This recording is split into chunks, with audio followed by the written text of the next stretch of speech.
ipangahalo po natin sa tubig. Okay, yung sabaw po ng nyog, gagawin natin ito.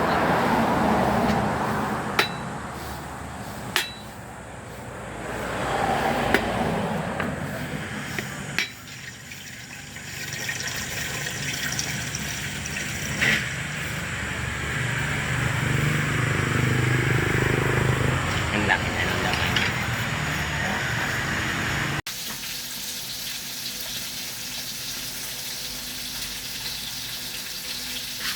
Yan po mga ating mga kuya, pakuluan po natin ng 15 minutes. Saka natin ibibilad po para maging suka.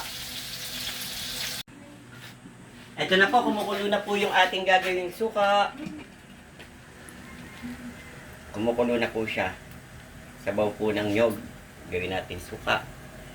Pag lamig po nito, ibibilad po natin. Isasalin po natin sa bote, saka natin po ibibilad ng 20 days para talagang paumbong ang lasa. Mapapa.